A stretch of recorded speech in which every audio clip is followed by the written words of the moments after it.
What is up, guys? Elias here. And Cole, the co-host of the InspoCast, where we bring future fitness superstars straight to your ear. And before we get into our awesome guests for today, we want to let you know about all of our awesome guests and how you can hear about all of the awesome guests that we've had on here. So tell them where they can find us. Make sure you guys follow us on TikTok and Instagram. That's inspo._cast.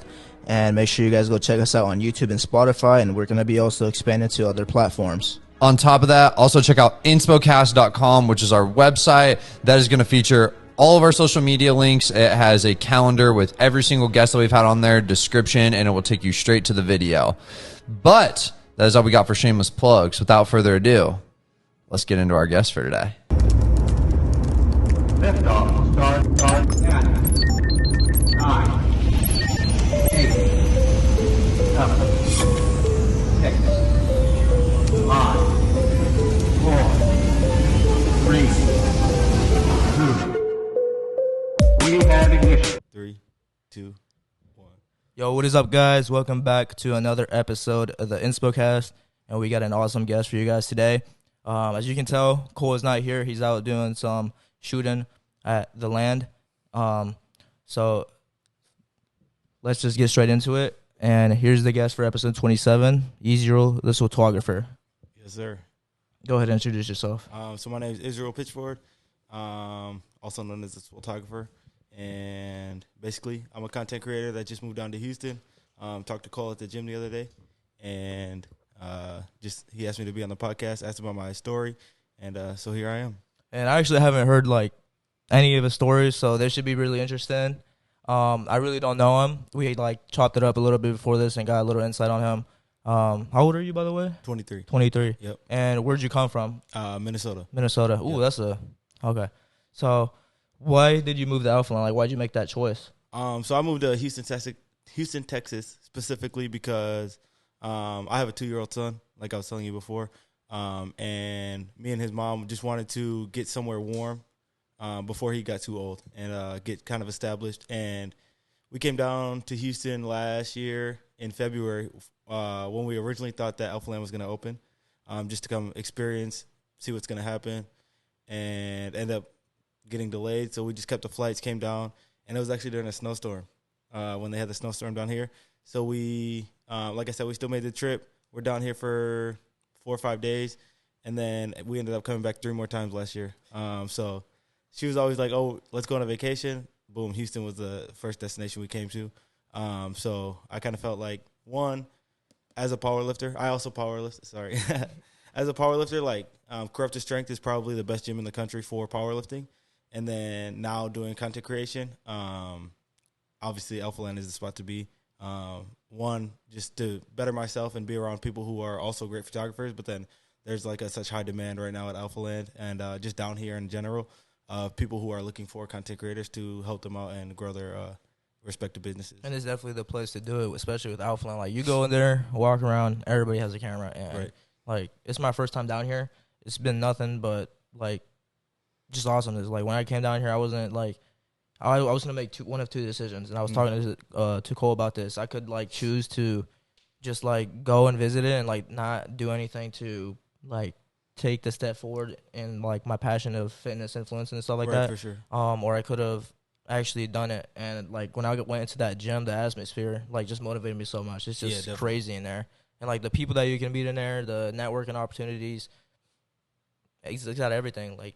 Literally. Yeah. The opportunities are endless. Actually curious, who have you met, on your first trip, who did you meet there? So, like I said, I came down last year. At that time, I met, Russell Orhe. I don't know if you know who that is. He's a powerlifter. I met, Max Tuning, some of the bigger name people. And those were kind of just, quick interactions. Hey, what's up? Can I grab a picture? Nice to meet you kind of deals. And more recently this year, I actually I'll put this into a longer story, but kind of what catapulted my Swoletographer and just who I am. I DM'd Harry Liggett off of the Legacy Loading podcast, and he said he was looking for somebody to edit videos for him. So I DM'd him trying to do that, and ended up working for him. I did 4 or 5 videos, I want to say, and he ended up flying me down for summer shredding about 3 weeks ago. And while I was with him, I obviously met Sush, Marco, LT, Dorian, all the guys that he hangs out with. And obviously got to make like a little bit more of a connection rather than just, hey, my name's Izzy, like let's take a picture. So that was pretty dope. And just now that I've been down here, I actually shot for Sean Mills, Wheeze, at the National Powerlifting meet. Now he moved down here as well. Jamal Browner's down here. Duhan. There's just like so many people that are literally everywhere, from small names to big names that I feel like I could work with and that I've met since being down here. That's pretty fucking cool. Yeah, it's pretty dope.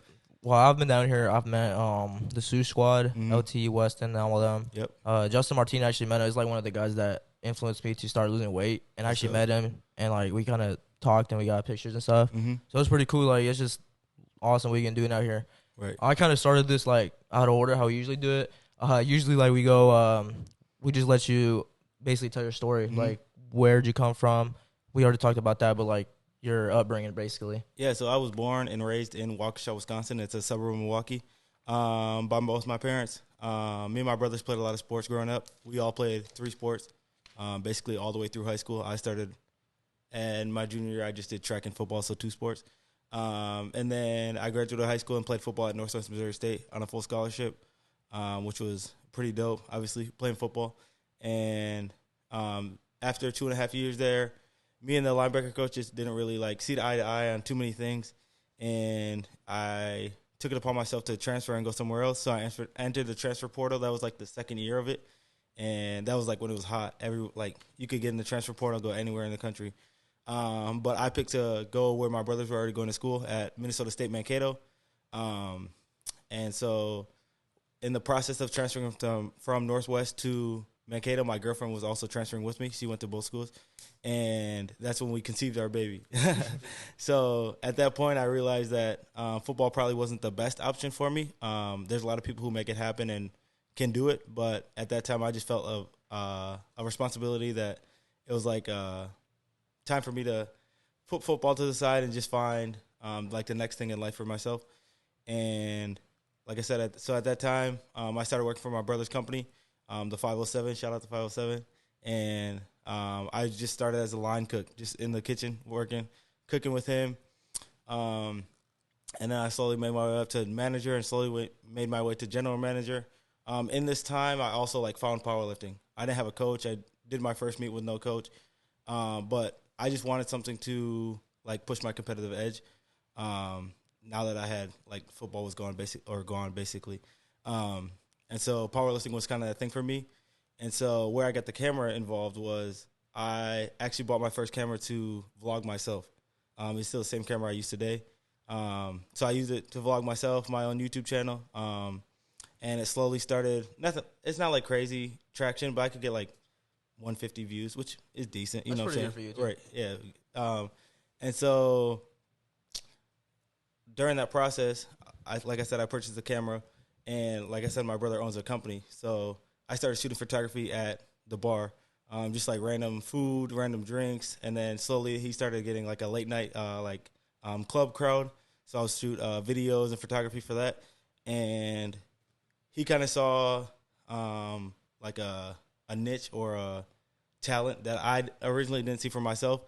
And I didn't even know I was interested in, honestly. And then slowly as it started going, it started getting better and better. And I was like, okay, I kind of like this. This is fun.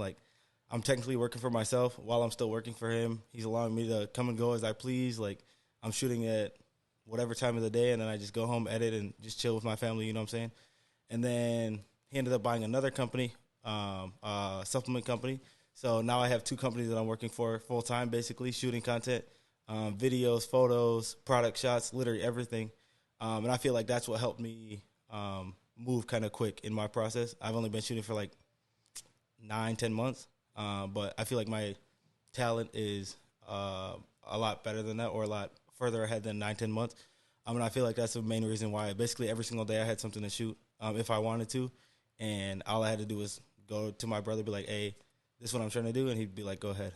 So he pretty much gave me creative freedom 99% of the time, and so that's pretty much how I got to where I am today. Yeah, and then basically, like I said, that's been going on all the way up until I just moved down here. And then we'll continue that. He'll send some products down here, and I'll shoot for him. But that pretty much got me to the point where I felt confident enough to go and edit for Harry. And then, boom, now he, like I said, he asked me to come down here for summer shredding. Actually, I reached out to him, and I was like, hey, man, I think I'm going to come down for summer shredding. Like, I don't know if you need a creator. I don't know if you need somebody to follow you. And he was like, if you want to come down, that's fine. If you are looking to, like, do your own thing, like, that's fine. You can go ahead. We can make something happen. We can, like, find a day to find something to work. Or if you want, I can bring you down here, and you could just follow me around basically the whole time down here, and we can go from there. And I was like, yeah, that's basically what I'm trying to do. Essentially, like, if I would have come down here without that opportunity, I would have been trying to find that opportunity. You know what I'm saying? So he basically put the opportunity in my lap, and I just took it, and I felt like I ran with it. And then I had already planned to move down here, which is crazy. So I came down, and I was like, I'm literally going to move down 2.5 weeks after I leave. So now, boom, here we are. And I moved down on Friday. Everything's going pretty good. That's amazing. Yeah, it's That's crazy. what passion and hard work can get you. I appreciate it. Shout out to this guy. And also, he has, like, a similar story. He kind of just came down here, like, we told him to come down here. Right. Like, he didn't plan on it. And, like, the next day, he booked a flight down here. Mm-hmm. Like, and so we going to pick him up, and he's starting to wave more than just a barber. Mm-hmm. So, shout out, Jay. Yeah, shout out You Jay. say something? I appreciate that. It was a crazy story, honestly. I saw Cole's, since me, Cole, and Elias kind of grew up around him and his family, but me, Cole, and Elias, and Jake started seeing each other a lot more in the gym, and then Cole started taking it more serious on his videography camp and with the pictures and everything. I reached out to him, and I was like, hey, bro, would you be interested in making a video for me? It would be good promotion for the both of us. And then from there, that's when he was like, bro, I'm literally about to go to Houston. I don't know if exactly how many weeks he had left, but he was like, bro, are you down? Then obviously the next day, booked it, and I was like, yeah, we're going, bro. We're going to do something big down there. Right. And then I was always still doing a kind of a trend down there with haircutting, but I don't just want to be a barber because everybody knows how to cut hair. So now I'm just like starting my own little wave, and people are like actually liking it. So I'm gonna keep doing it and try to push more content out there for everybody just to tag along. Yeah. And that's like I was kind of telling you in the gym the other day. It's like I feel like there's two types of people mainly, like people who are either super good at the content creation or who are super good at their craft, and those are the people who are famous on Instagram. And I feel like the people who are like super famous are the people who can do both. Like the Russell Orhis, who's a world championship powerlifter, but he also has an Instagram and a YouTube that go crazy as well. You know what I'm saying? Or like the LT, for example. Everybody knew him for photography. Now he's starting to tell his story and do his own content creation for himself. And like same exact thing, his page took off. You know what I'm saying? Like I feel like the people who are able to, one, be a good barber, not just, like I was telling you, not just be a barber who can take pictures and videos for Instagram and make it look cool, but actually be a good barber and incorporate that as well, is when you see like people will go crazy. Yeah. Also, like people were always telling me, like, "Hey, bro, you should like pick your niche, like something out of the three things. Either like you motivate, inspire, or entertain. Or if you can know how to figure out 2 or 3 things of those, bro, you're gonna kill it." Right. So, I mean, I've been finding my niche slowly and everything. And I mean, everything's setting its path. So, I mean, obviously, I feel like I'm doing something right. So I'm gonna keep doing what I'm doing. Yeah, bro. Got to. It's all about consistency and just keeping up. Literally. Let's see. Talk a little bit about your powerlifting. Like, yeah, for sure. How does that go? So like I said, I got into powerlifting, looking for something like to drive my competitive edge. Like I said, I played sports my whole life, and once football ended, I will say I was in the gym. My junior year, me and my friend would go to the gym every single morning, like 6 a.m. before school, shower at the gym, go straight to school right after, literally every single morning. So I was already into working out, and even through college football, like we'd have workouts in the summer, and then I'd go back to the gym at night just because I enjoyed working out that much. I would buy programs online, run them, see what I thought. And so, like I said, when football ended, I was kind of like in a weird spot. I didn't really know what was next. Besides, obviously, I was going to have a son, and I had to make money. So powerlifting is something to me where I can do it on my own time. You know what I'm saying? Like I can eat the meals that I need to, but I can train whenever I need to. If my son has an appointment or my girlfriend has to go to work or whatever it might be, like I can go to the gym at any time throughout the day. It's not like I have to be on a team going to meetings at 5 a.m. and then going to, going throughout that whole process. So that was kind of where that interest sparked. And then obviously watching Russell Orhe was like the main number one thing. I was like, damn, like he's going crazy.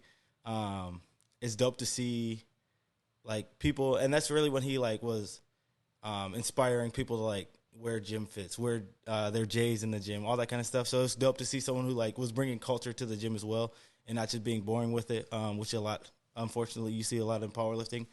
And so I bought his split, trained that for like 4 or 5 months with my brothers, and then I just signed up for a meet. I was like, I want to say 15 weeks out, maybe 3 months. And so I was like, I'm going to just see what happens. Like, I'm going to just follow his split. I had watched so many YouTube videos on like how to prep, how to get ready for a meet, all this kind of stuff. Luckily, I was underweight, so I didn't have to worry about cutting weight or anything like that. And so I just signed up for my first meet, did it. It went pretty well, honestly. I hit some good numbers that I was proud of. And then I was like, okay, I'm kind of feeling serious about this. That was in October of 2020, right after COVID, or during COVID, I guess, technically. And so in January is when I hired my coach, Flex Training Systems. I get coached by the official Big Body on Instagram. And so throughout the last year and a half, 2 years, I've been getting coached by him, and we've done 2 meets, and things have been going super well. My next meet, I'll be into the next age division. So it's like the grown man division. It's like 24 to, I think it's like 28, 29. So it's like all the big dogs are lifting in that division. Even like the younger athletes who are like super talented will lift up into the open division, it's called. So my next meet will be November 5th out here in Houston, the Corrupted Strength Classic. Russell Orhe's gym's putting it on. It'll be super crazy to be there. Like, I'm literally getting chills thinking about it. Dope as fuck. Right, exactly. The person who inspired me to get into the sport is the meets that I'm doing. Have you ever met him? Yeah. Yeah, that's dope. Yeah. That's dope. So it'll be dope to compete in that meet. Right now, just prepping for that. Like I said, just going throughout that whole process, eating, training, dieting, all that kind of stuff, getting ready for that meet in about 15 weeks right now. Yeah, for the most part, I'm excited. Obviously, I'm excited, but there's a lot of work to be done for sure. Because it is the first meet that I'm doing, 1 in Houston, and then 2 at the Corrupted Strength meet. I want to definitely be able to put on a show and perform at my highest level. So that's what me and my coach are shooting for, and that's what we're gonna do. What keeps you like motivated and disciplined to keep like staying on your programs and lifting and all that? Because I know like sometimes a lot of people just like slack off a little because their mental health is not going well, or Right. they got things going on. Yeah, So, definitely. I mean, if you could share like how that keeps. So there's a few things that play a role into it for me. For the one is like, for the first one I should say is I pay my coach. So he doesn't pay me. I don't make any money powerlifting. Like, I'm literally choosing to take money out of my pocket and give it to somebody else to tell me what to do. So he programs for 1 month at a time. So I know for at least that next month, I need to go hard. There's no reason for me to pay a coach if I'm not going to do it. You know what I'm saying? Like, there's so many people that will get a coach and just skip days or not get on their diet, whatever it might be. And to me, it's just like, why are you wasting your money? You know what I'm saying? If you're not going to be serious, there's no point to do it. And then the second thing is like, all my life growing up, I wanted to play in the NFL. That was my main goal. Playing football, going to college was always to play football to go to the NFL. That was my main goal. And so obviously since that didn't happen, now my main goal is to become the best powerlifter that I could possibly be. Whatever that might be a national champ, that might be a world champ, that might not even be that. But I want to just put myself in the position to be the best possible powerlifter that I could be at the end of the day, and say that I did everything necessary to become as good as I am. You know what I'm saying? Yeah. Or as good as I will be. I definitely will share on this one too, just because I think I got a lot, and also I kind of relate to you because I played football too, and like I didn't really know like what was gonna happen next, and all I knew is I loved lifting in high school, like Right. football. They had us like powerlifting. I was hitting crazy PRs like at sophomore year and stuff, and then I was just like lost because I was like I had scholarship offers. It was nothing crazy. I was a kicker. I had like D2, some in IA, I got you. and so I was gonna go kick, but then I decided I was like I don't see myself being like content doing that for 4 more years. Right. And then I just started pursuing bodybuilding. My training partner got me into it. And that's pretty much like how I got into that. And then the way to stay motivated and disciplined, like, I'm not gonna lie, like you guys know my transformation and stuff. It's not always been just straight up. You're gonna have ups and downs, and For sure. you know, for the longest time I was down. But the one thing I did was I stayed consistent. No matter how like hard I fell off on anything, I still showed up to the gym. I still got my meals in. I still got my sleep in. And even though like my physique wasn't like anything I was happy with for the longest, I knew that like today, like recently, like I thank myself for at least showing up for myself, because like I was honestly thinking about giving up like at one point, like a few months ago. And like imagine if I would have done that. I would have thrown all that down the drain. Facts. Everything down the drain just for one stupid thought. Right. And you know, you just got to show up for yourself, because no one's going to show up for you. If you really want something, you're going to go out, you're going to go get it. And like anything's possible in this world. You've seen it, like especially in Houston. You've seen it. LT, like and a year ago he was in construction in New York. Like anything is possible. You just got to be able to willing to put in the work and sacrifice. Yeah, facts. And that's like, for me, my main like powerlifting struggle, which you kind of asked about, was in January I had cut down for a meet. I got down to 220 pounds. I competed at 216 pounds that day. I started at 248 in November, so that was like 2.5 month cut for 26 pounds or something like that. And after that meet, the next day, like I ate like crazy. I woke up, I was still 220. And I was like, damn, like I feel light as fuck. I feel skinny, blah, blah. You know what I'm saying? And I just didn't feel like myself. Like, I hit good numbers at the meet for the weight that I was at. And like, that was the hardest part coming back out of that, was like, I knew once I did it, I would feel great and I would look a lot better than what I did last time I was 248. But that whole process of eating again, sleeping again, training again, and being not at the level that I was so used to. And being in a meet prep, you are lifting at a higher level than what you normally are. So coming out of that meet prep, it's kind of like you're in a lax state anyways. There was like between January all the way to March, I was like, damn, do I really want to powerlift? Like, do I really want to get back up to 245? Do I really want to go through this whole process again? But I just knew, like I said, deep down inside, this is what I want to do. Like, I pay my coach for a reason. There's a reason that I signed up for this in the beginning. Like, it's going to be hard. There's going to be those times where you're like, damn, this shit sucks. Like, damn, I don't even want to do this shit no more. You know what I'm saying? Like, I literally had those thoughts where it was like, it's not even worth it. Like, I could just work out, get bigger, and still have a good time. You know what I'm saying? Like, but then I was like, damn, like, I signed up for this. There's a reason I signed up for this, so I'm going to do it. And then, luckily, I had a time with my coach for like a week in person. He lives out of L.A., but we were in person for like a week, and that week right there is like what set it apart. At that time I was like 230, I want to say 227, 230, slowly making my way back up, and then being with him every day was like, all right, let's get on the grind. Let's go to the gym. Let's hit our meals. Boom. And like, he's there in person with me every single day. We were staying together at my grandparents' house, and so it was like every day we were together, and that was like the thing that I needed to flip that switch. So like, I try to find, that's pretty much everything. Like, I try to find something to help me flip that switch. There was even a time, going back to Swoletographer, I was talking to my brother, and I was like, hey, bro, like, just financially, I don't know if this is going to work. Like I said, like, I'm not making enough money. This is the money that I could be making if I just worked at the bar or go work a different job. Like, I don't know if this is going to work. And just talking to somebody and finding somebody that has the inspiration or has that drive, and they know you personally and know what you want for yourself, obviously sets you apart. So I give a lot of credit to my brother and for Swoletographer, and then I give a lot of credit to my coach for getting me back into it, getting me in that mindset of like, all right, let's go. And then now moving down here is like I'll just be in that mindset for 24/7. I feel like obviously there will be times where I'm like, damn, this shit sucks, or like shit is going bad or shit hits the fan. But for the most part, just being around people down here, you guys probably seen it this week. Yeah. It's like everybody's just inspired. Everybody's on their grind. Everybody's trying to get to that next level, and they're doing it like in a respectable way. From what I have seen, there's not a lot of people like stepping on other people's necks to get to where they want to go.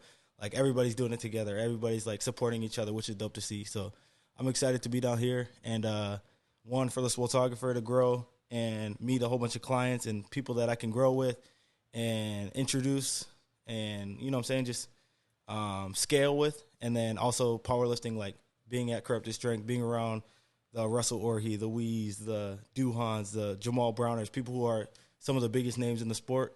Every single day when I walk in the gym, like I'll just be inspired. Like, all right, even if they're not here right now, one of them might walk in. I'm not about to be the one who's in here slacking. You know what I'm saying? So, just being down here I feel like will raise my level, raise my intensity, and just make me want it that much more.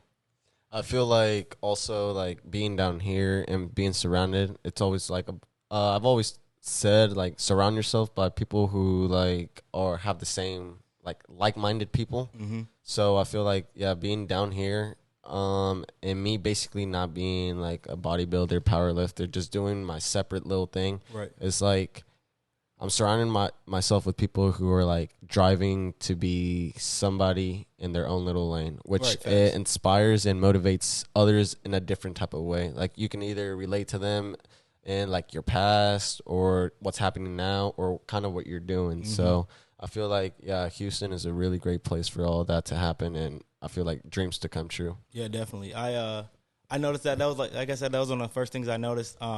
So me and my brother are kind of like those go-getters, never satisfied, literally never satisfied, always wanting more for ourselves, always wanting to elevate our game, always wanting to be on the next level. And I told him when I went home, I was like, bro, being down in Houston was like being around us 24/7. Because where we're from or where we live right now in Mankato, it's kind of a small town. It's like 40,000 people, college town, a D2 college. And it's like everybody's just content with where they are. Like they're just in college partying and then they leave. You know what I'm saying? And we were kind of he owns the restaurant and the bar, so we were like the people who were there for long term. So we would see those people leave and be like, oh, they're going on to the next thing. But we're trying to like scale this business. We're trying to scale this bar. We're trying to start this supplement company. We're trying to scale this supplement company. And it was just like the people around us weren't trying to do that with us. You know what I'm saying? There was a very small group of people who we felt like we could go to, one for inspiration and two for like just like those conversations.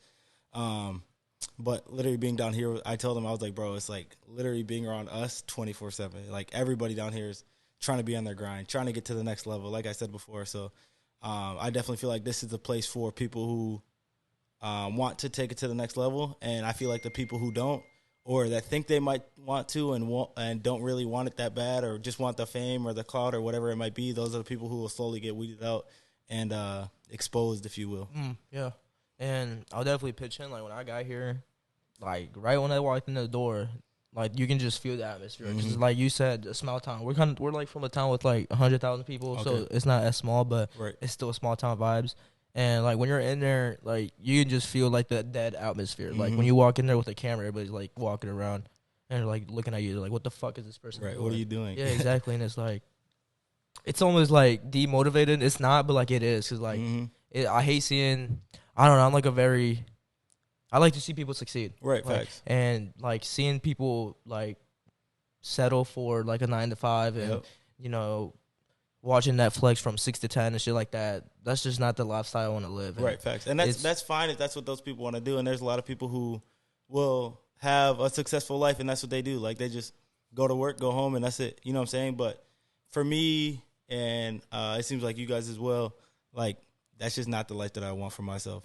Like, I always tell my girlfriend, like, if this doesn't go well, Swoletographer doesn't get any clients, like, I can go work a construction job, and I'll still live in Houston, Texas. You know what I'm saying? Like, it'll be way better than living up north. But that's just not the life that I want for myself. Like, that's plan C. You know what I'm saying? Like, I don't even want to get to that point. No plan B right, or C. Exactly. So, like, there are a lot of people, like I said, can do that, be happy with it, have a good life, raise a family, whatever it might be, and go on about their business and enjoy that. But for me, and like you guys just said, like, that's just not what I want to do. You know what I'm saying? I don't want to work that 9 to 5 life. I don't want to have to come home from work at construction and have to shower and smell like shit all day, you know what I'm saying? Yeah. But that's just me, you know what I'm saying? But it's not like give me a second. It's not like it's even like a money thing. It's more of a time thing. Like, you want to be able to choose what you do with your time, and like building your own brand, which is yourself, is like where you can do that. Because like imagine you're working from home and you want to take a 2-hour break and go to the beach. you can do that. Right. Or you can just work on the beach. Right. Like, who wouldn't want to do that? Right. And even if it's like, for me, example, I feel like at least in the beginning, I'm gonna have to grind and work that much harder. So even if it is that I have to be at the gym from 7 a.m. to 7 p.m. every single day and go to sleep and wake up and do That's the same fun, thing though. over, I'd rather do that than go work construction. You know what I'm saying? Like, to me, there's just a different level of being your own boss and being like, working towards something that you truly enjoy. Not just, and like you said, the money can be fine. The money might be better doing construction if I want to do it right now, but I wouldn't enjoy it. You know what I'm saying? I would literally come home from work and like not be happy with my life, which I just want to be happy. I want to be able to provide for my family and make sure everything goes smooth and do that in a happy state. You know what I'm saying? I'd much rather do that creating content and being around people who enjoy the same kind of things that I enjoy rather than going to a job just to get a paycheck. You know what I'm saying? And there's this one viral video, like, kind of going off of that.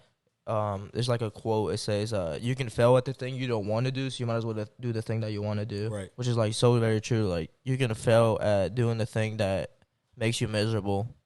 That's facts. I lost my train of thought. My bad. Nah, I feel you though. That's facts.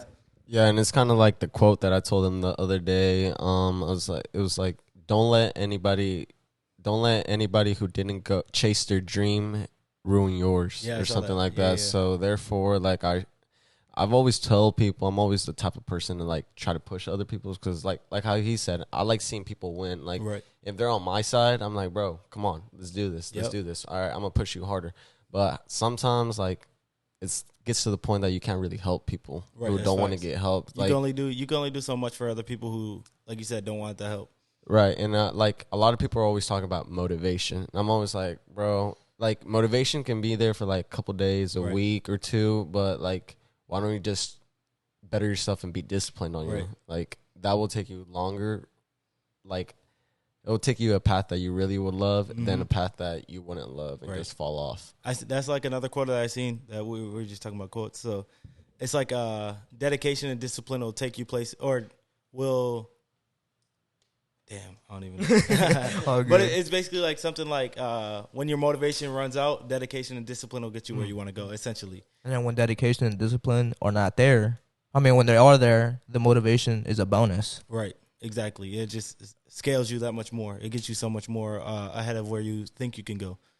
So talking about the networking down here in Houston, like, for like people who don't really know what networking is, or like how to go about networking, what is like the best way to go about networking? So me personally, it's kind of interesting because while I was down here with Harry, there was so many people he was introducing me to who have 200 plus followers. I met Max Taylor. Yeah. So we were hanging out with him, and I truly did not know who he was. So like the thing for me is I try to mainly talk to people, just ask people. I might know, like, I met Brandon Sush. I knew who he was. I knew he had 200K on Instagram. I knew he was one of the best athletes, or the number one athlete at Young LA, like all that kind of stuff. But like, I don't care about none of that. You know what I'm saying? I just want to meet you, see what you're about. Like, all that stuff is just an added bonus. You know what I'm saying? Like, for both of you, I don't know how many followers you had on Instagram. I don't care how, like, where you came from, or I do care where you came from, but like, I don't care like about how much money you make, any of that kind of stuff. Like, I just want to know you as people. You know what I'm saying? Like, And I feel everybody's normal people. Right, exactly. And I feel like that's where you'll see a lot of separation in like the business side of things, is like the guys who are at the top don't want to be treated as like, hey, can we just take this picture? There were so many people that would just run up to them, take a picture, and not even say anything, and then just be like, oh, thanks. And it's like, you didn't say your name, you didn't say where you're from, like, you didn't have any type of conversation. All you did was, can I get a picture? You know what I'm saying? Like, to me, that's like the number one way to get, not on the bad side, because that's still It's like dope that you're supporting. Like a fanboy. Right, exactly. And like but- they'll like that, but at the same time, like, they were people like me before, Right, like exactly. trying to network, and they like, still are. Yeah, You know what I'm saying? yeah. Like, so for the main point that you were saying, like, to network, for me, I just introduce myself as a person. You know what I'm saying? I just go up to you. It could be you in the gym. It could be anybody. Like, hey, bro, I'm a photographer. I just got down here. I see you may have a nice physique. You might be strong, whatever it might be. Do you mind if I take some pictures? 9 times out of 10, nobody's going to say no. You know what I'm saying? Everybody likes pictures of themselves. I even like pictures of myself when other photographers take them. I'd be happy. You know what I'm saying? I love pictures. Right, exactly. I love making myself look good. Right. Everybody wants that quality, especially if it's quality. Like, it might not be that great. It might not be that great, but everybody likes having their own content for themselves. Even like parents, grandparents. You know what I'm saying? Everybody likes pictures of themselves and what they're doing.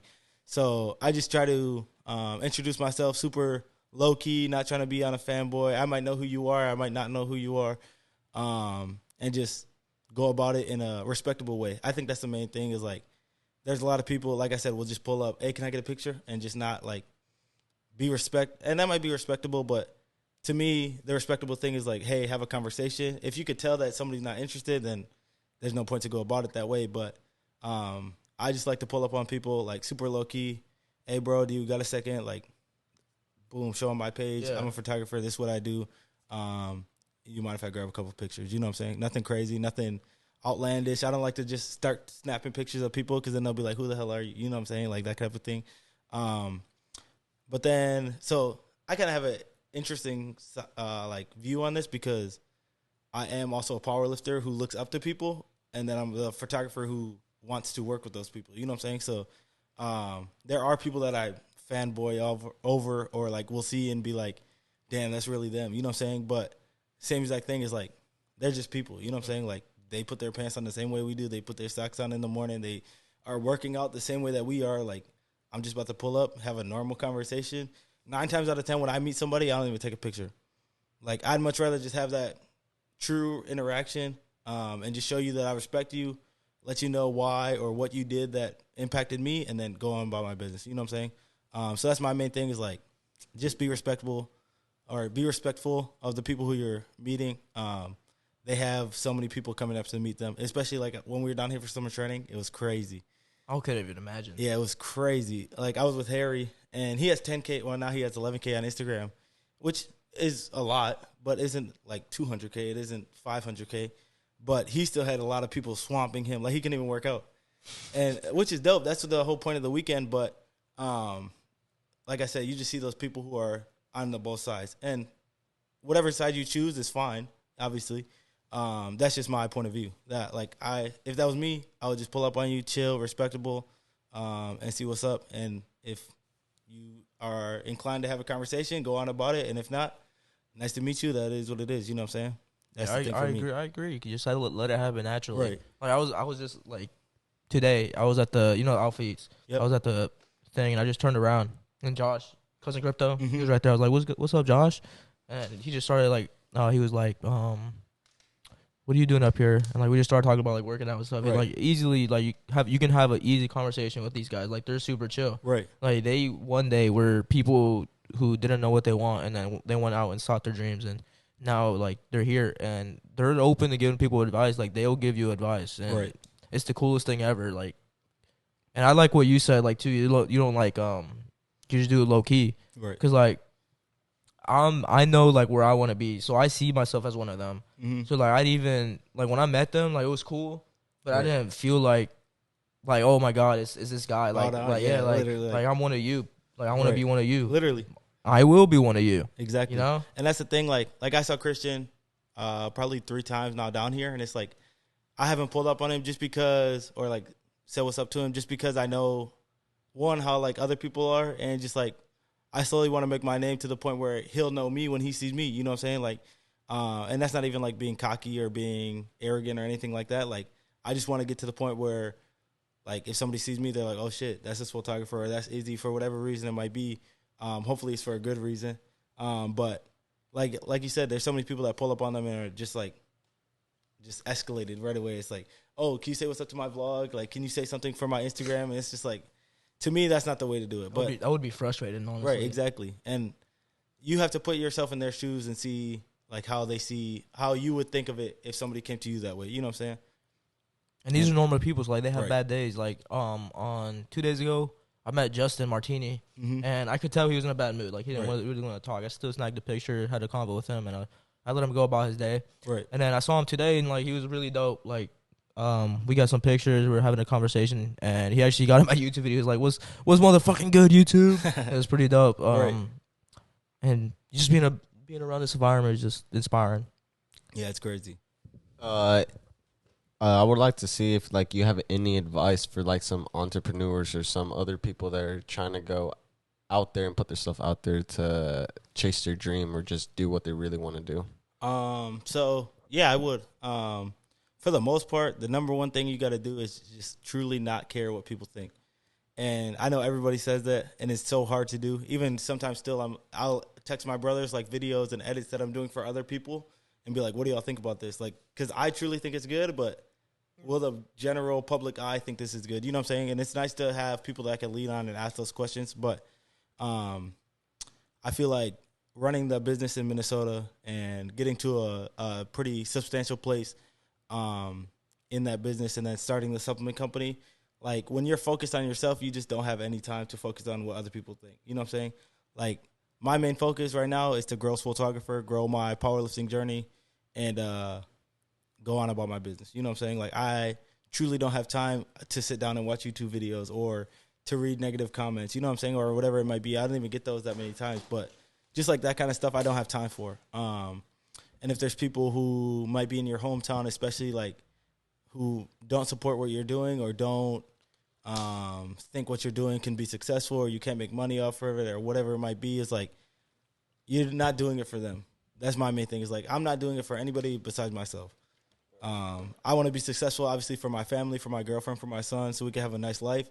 But at the end of the day, if everything went away, I would just be doing it for myself. You know what I'm saying? Like at the end of the day, I'm the one who chose this journey. I'm the one who chose to put myself in these situations, so there's no reason for me to second-guess myself.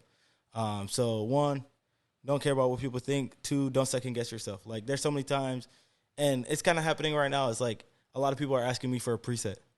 And I'm like, bro, I have like 600 followers. Like, I don't think I'm like in the position to sell a preset, or I might be, like, people obviously want it, so that might be a reason to sell it, but like, for what reason? You know what I'm saying? Yeah. Like, and that's just one of those things where it's like, I can't be down on myself or be like, oh no, you don't deserve this, or people are just asking for it so they can like take your job or whatever it might be. Like, people are fucking with it because they fuck with you or they fuck with your work. You know what I'm saying? And that's like something that I literally just thought about that on the drive over here.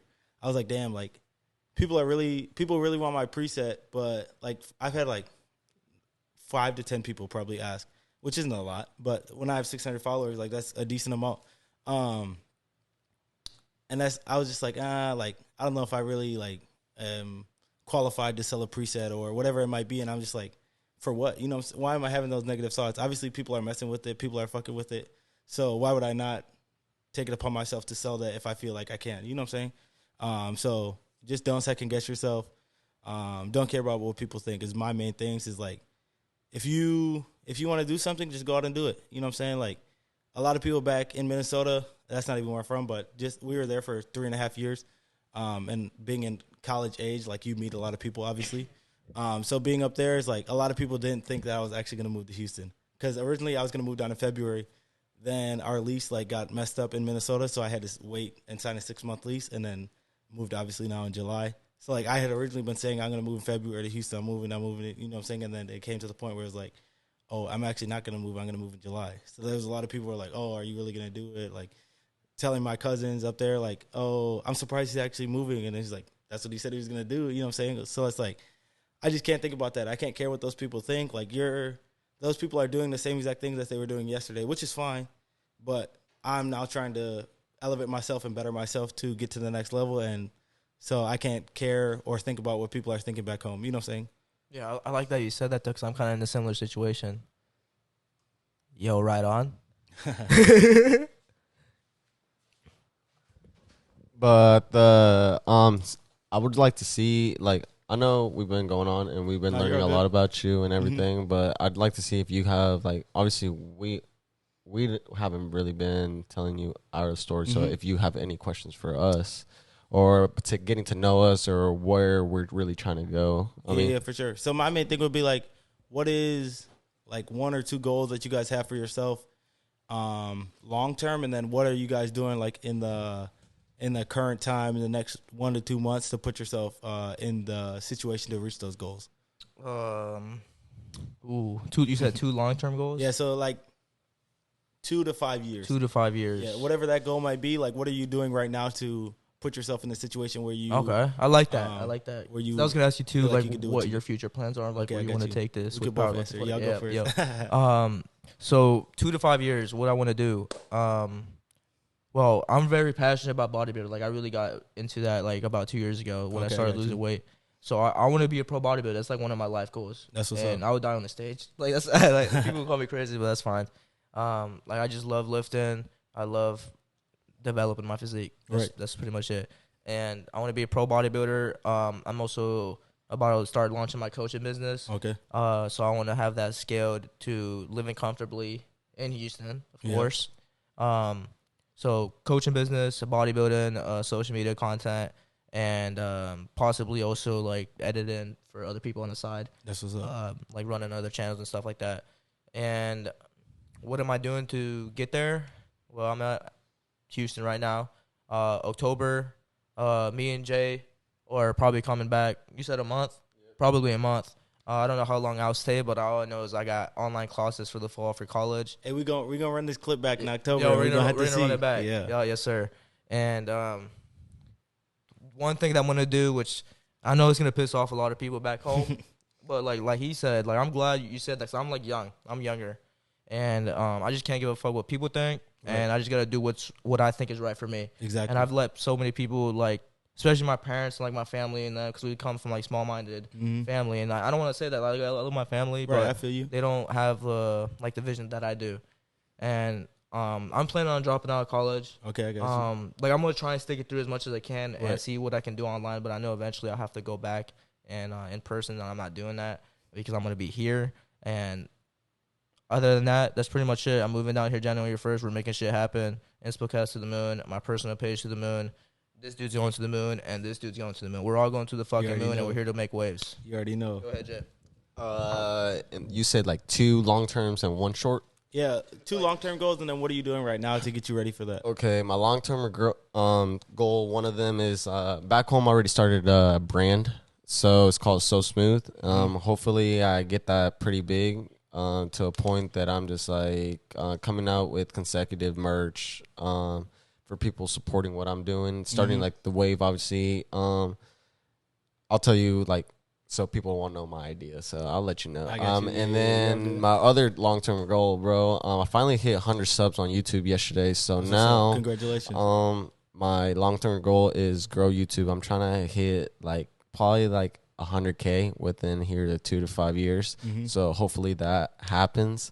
And literally what I'm doing to make it happen is I've been traveling a lot lately, networking with a lot of people, a lot of different barbers who are doing something different. So I feel like me getting knowledge from them, the wave they're doing, and me kind of taking some knowledge from them and moving in my own wave is making me elevate and expand a lot more. Facts. So, I mean, I've never really cared about numbers and followers and all that type of stuff. But, I mean, I feel like I'm doing pretty big things because I honestly took it so serious January. Okay. And it's only been, I feel like, we're month 6 or 7? 7. Yeah, just started though. And I feel like I've met so many people, like, I don't want to fanboy, but a lot of, like, famous social media people that I'm just like, dang, if I would have never took the step, this opportunities would have never happened. Right, exactly. And it's like how you were saying, bro, they're literally people, and I'm glad I never went up to them as a fanboy. I kind of just went up to them and, like, related to something small I've seen on social media or something. And got really good connections. And right now, like how people have always said, your network is your net worth. So I'm glad I got connections with a lot of people like in the United States so far. Absolutely. Yeah. I feel you. For me, I would say like 2 to 5 years, my goals are grow the Swoletographer to be a spot where I can live comfortably and have my family live comfortably. Hopefully retire my girlfriend at a young age. And that would be 2 to 5 years. For the powerlifting journey, my main thing is like the next 2 to 5 years, I guess, would be I want to compete on the national stage and compete in primetime. So primetime, you have to be one of the top 10 lifters in your weight class to in the national meet to compete at that time. So that'd be my main goal for powerlifting is like I don't want to sell myself short. I don't want to just be happy that I qualify for nationals. I don't want to be happy that I compete at nationals. Like my main thing would be 1, competing for prime time, and 2, getting on the podium. So you have to be top 5.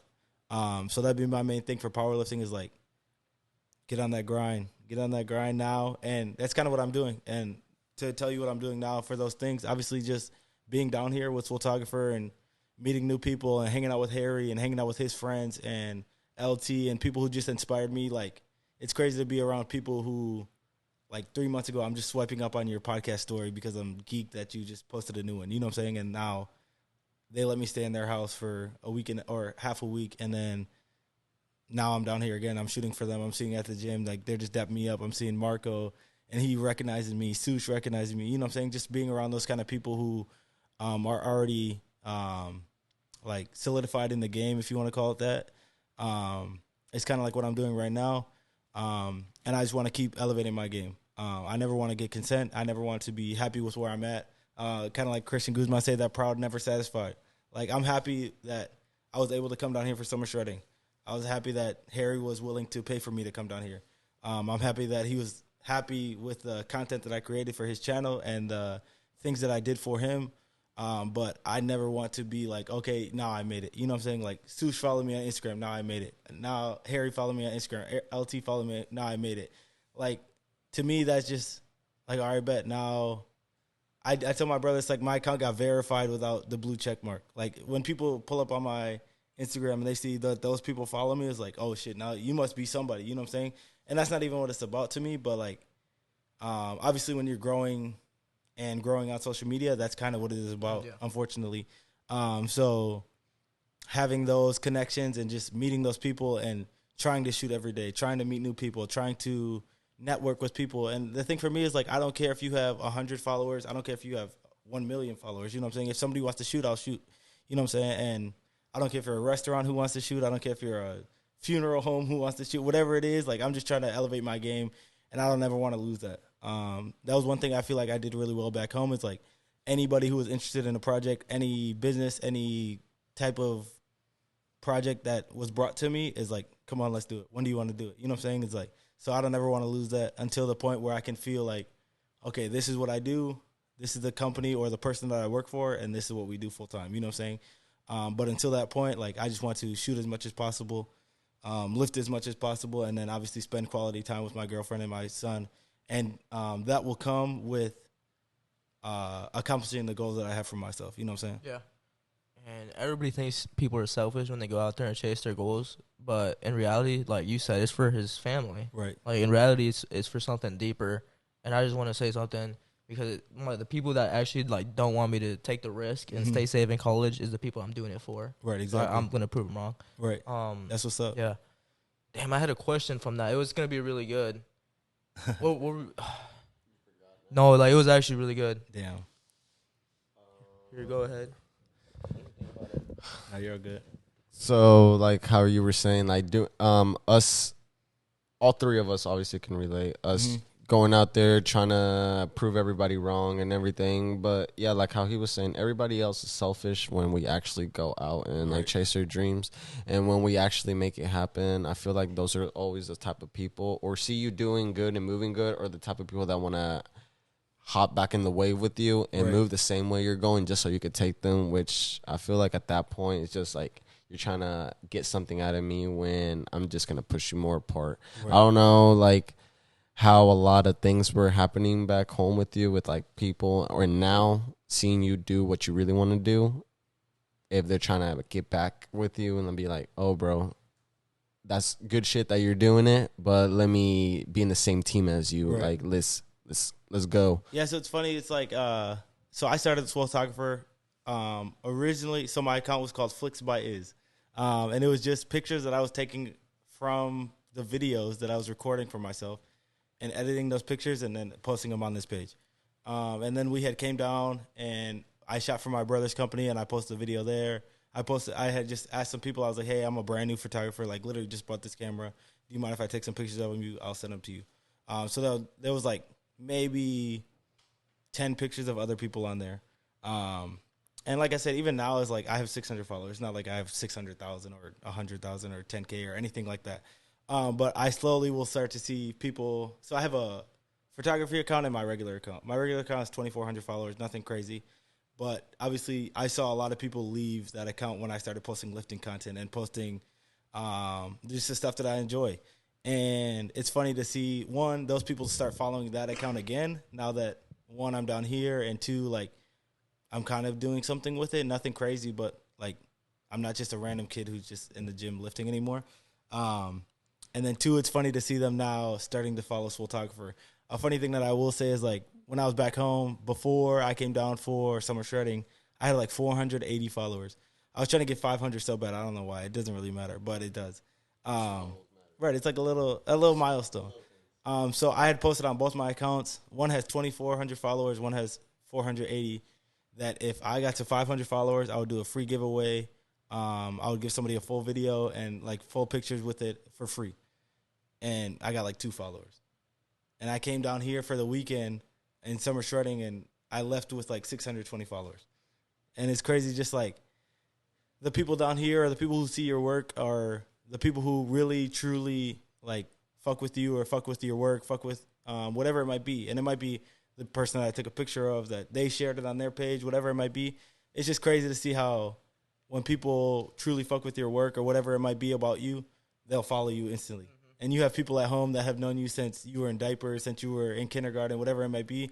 And they're like, I don't really know. Like, I'm just trying to wait and see what you do. You know what I'm saying? And it's like, I follow people based on the content that they create. Like, there's people back home that I might unfollow if you don't post every 3 months. Like, if I go on your page and you haven't posted since 2020, I'm going to unfollow you.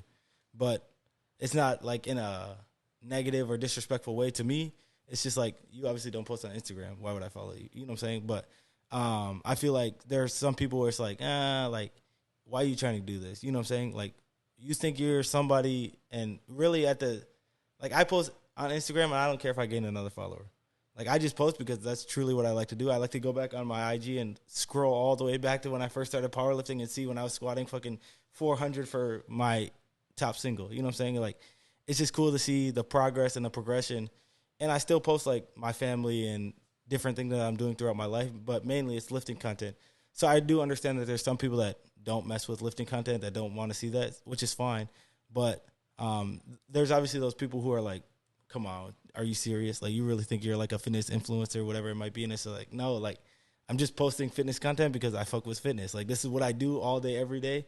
And so this is what I'm going to post on my page. You know what I'm saying? And, like, I don't know. There's a lot that goes into it. And I just feel like for the people back home is like, there's no reason for, I mean, if you don't mess with it, that you don't have to mess with it. Everybody doesn't have to like what you do. And that's the main thing that I've gotten to the point was like, if they unfollow, I don't really care. You know what I'm saying?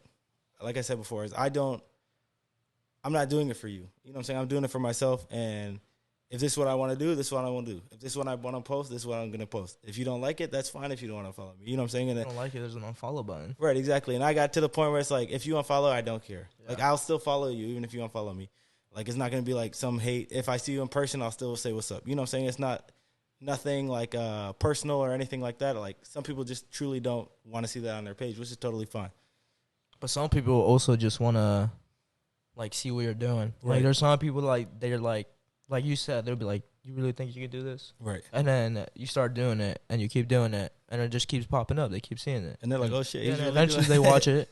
Maybe they don't come around. But, like, they see, like him. He came down to Houston. Guess what? Everybody's like, holy fuck. He's doing it. He's actually moved to Houston. Yeah. And I just had a question about IG Reels. Mm-hmm. So you said you're trying to grow your page, and I know you're, shooting for people, you're networking and stuff like that. Mm-hmm. So, like, what are the things that you're doing to grow on Instagram? Because I know right now, I don't know if you're, like, doing Reels. So this is what I found, and this is what I kind of found through my personal page. So I post a lot of lifting Reels on there with, like, I try to use, like, the music that I actually like, but the most recent stuff. That's what obviously will get the views. But now, so I post, like, probably 95% Reels on my page. Now that I've become a photographer and obviously I have a camera and I can edit pictures quality, whenever I post a picture, it always flops. I get like under 100 likes, which is still decent, but like my Reels will get like 200, 500 likes, whatever it might be, 300. And then I'll post a picture and get like 60 likes. And it's just like the IG algorithm. So right now on Swoletographer, I'm staying away from the Reels. Like I'll post every once in a while, and I do know that will help grow your page and that will put you in front of a bigger audience. But I want my work to do the talking for me. You know what I'm saying? I feel like I'm in the best place in the world to network and meet people and allow people to see my work, that I don't need to chase the clout or chase the algorithm to get me to where I need to go. I feel like people will see my work. If they mess with it, they do. If they want to book a shoot, they'll do it based on the quality of the work, not based on the number of followers that I have.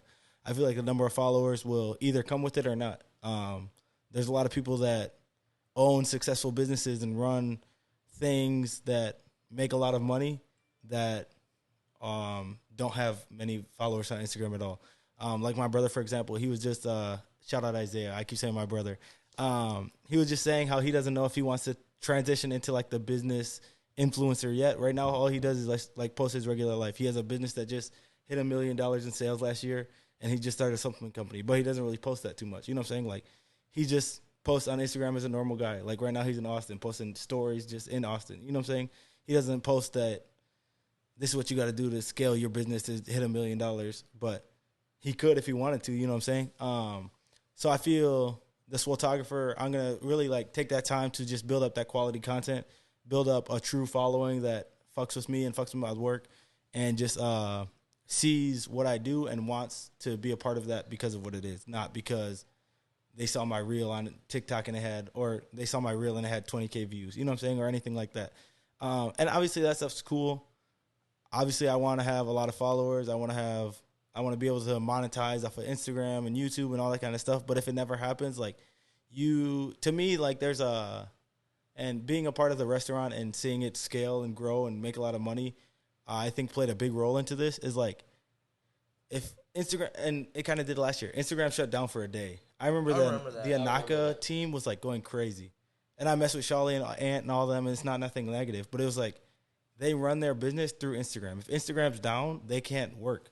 They don't make money. You know what I'm saying? It's like they don't get to post any promotions. They don't get to post a new drop. Nothing about that. You know what I'm saying? So it's like, say every single phone in the world gets turned off. Like you still have to have some type of substance off of Instagram, off of YouTube to carry yourself, and in my opinion, to carry yourself and make a name for yourself. And that's what I'm trying to do. Like I don't really care about followers right now. Eventually it would be dope, like I said, to have 100K, 500K, whatever it might be.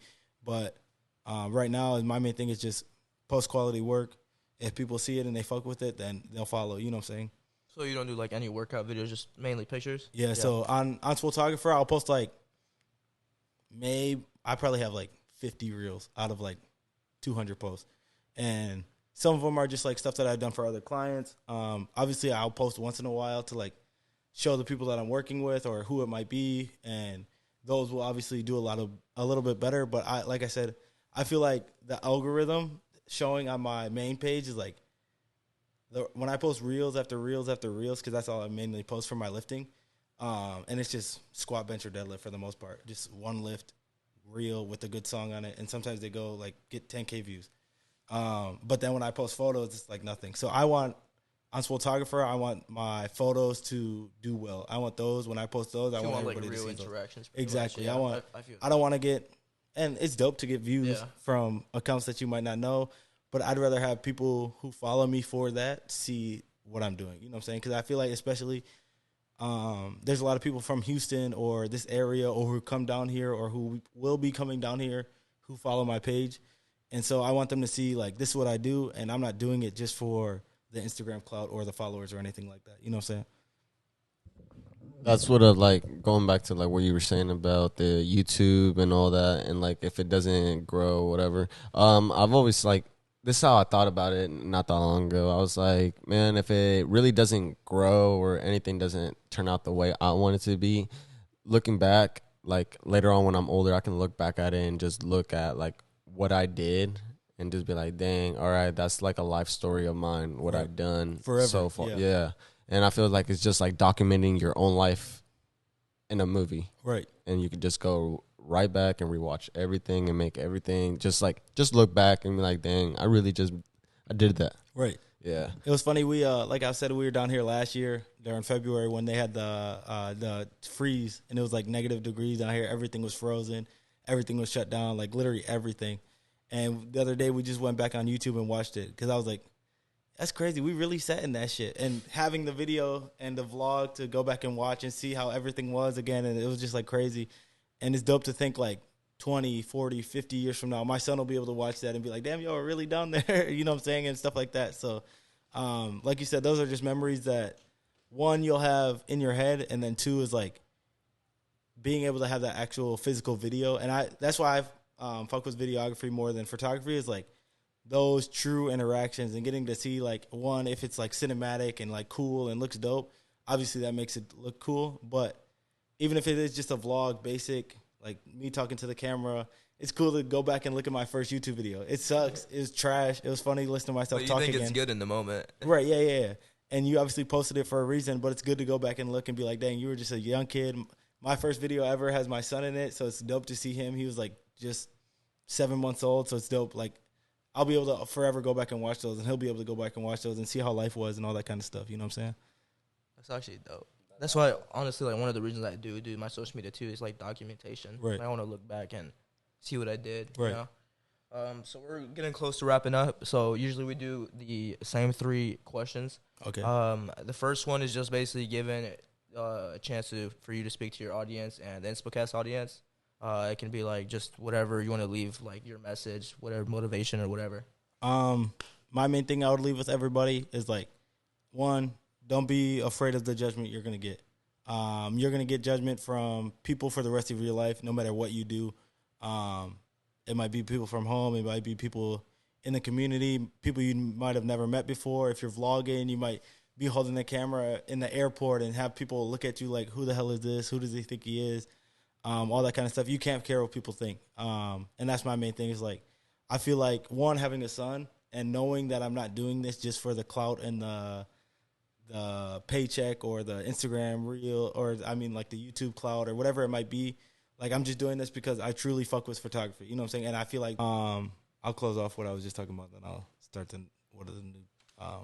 So like I was saying, my main thing is you can't care about what anybody thinks. Like, there's gonna be there are people who hate LeBron James. There's people who hate Michael Jordan. There's people who hate some of the most influential people in our whole life. You know what I'm saying? Or in the whole world. So there's definitely going to be people who doubt you or hate on what you're doing or whatever it might be. You literally have to just drown out those people and not focus on that. So that's my main thing for like people who are following me or following their podcast. Like, just if there's something that you truly feel passionate about, and it can't be something that like you just want to do or that it looks cool to do. Like, if there's something that you're truly passionate about, you just have to chase that dream or chase that goal, whatever it might be, and just go for it. You know what I'm saying? Like, you can't be afraid of what's to come. Like, I moved down to Houston without a job right now, technically. Like, I work for myself doing the Swoletographer type stuff, but if I don't make any money, my girlfriend doesn't, like, you know what I'm saying? Like, I don't have any money to offer for rent, whatever it might be. We have obviously a saving that we moved down here with, but like, you just have to be ready to take that risk and give it literally your all. And just, there's going to be there's times where I was sitting back home and I was like, fuck, is this the right move? And I remember, I always think back to this podcast with Rob Lipset. I was lucky to be in the Legacy Loaded podcast in the room while they were recording it.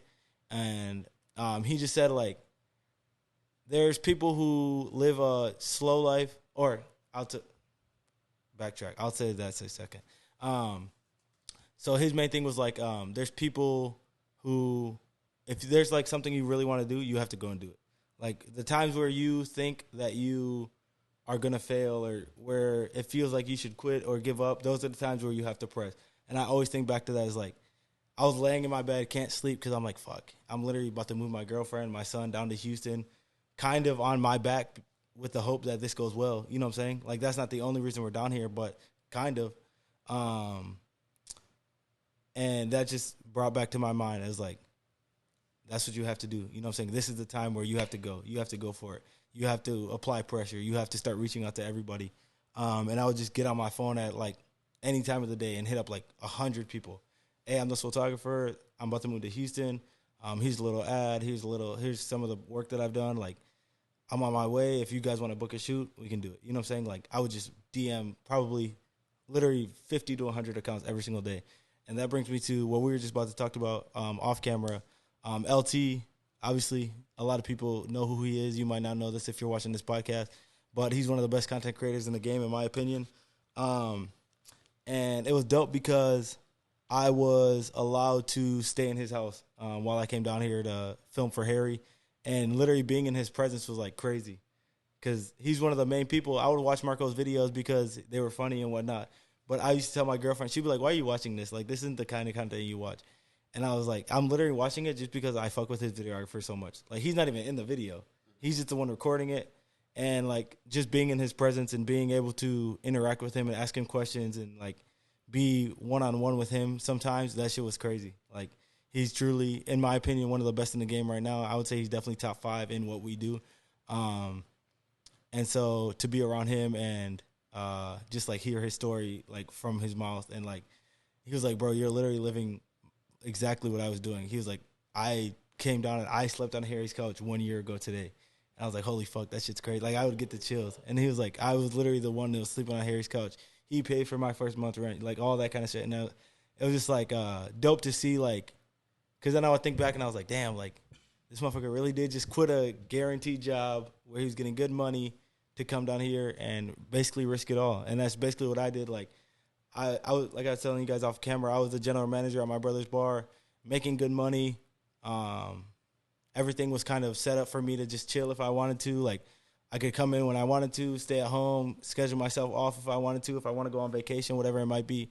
But for whatever reason, I took this risk to come down here and just elevate my life. I feel like if I would have stayed in Minnesota forever, that was never the goal. Me and my girlfriend would have never let that happen. But, like, obviously that was something that I could have easily done. Like, I could have just sat there and made a salary and ran a business and had fun with it. You know what I'm saying? But I knew that there was something more out there for me. And being around LT, which kind of this ties back to, was just, like, crazy. It's like you will elevate yourself in the situation that you put yourself in, I feel like. It's like, if you want to really be down here, and like you guys right now, you're down here for just a week, and you already want to come back. You know what I'm saying? Like, you'll elevate your game. You're already thinking about new stuff that you can do with the YouTube and the podcast and all this, and you guys are running the podcast, whatever it might be, and he's shooting full-time or shooting a lot while he's down here. Like, when you're down here and you're in this environment, especially I feel like Houston right now is the spot to be, like, you'll just elevate your game. You'll put yourself in situations where you'll be better off in the future because of what you're doing right now. It's all an investment for later. Exactly. All right, the next wrap-up question we usually have on the next episode of the InspoCast, who would you like to see? It can be anybody. Ooh. Since you guys are in Houston right now, I would have to go with either Sean Mills, Weeze on Instagram, or I'm trying to think. There's a lot of people down here, man.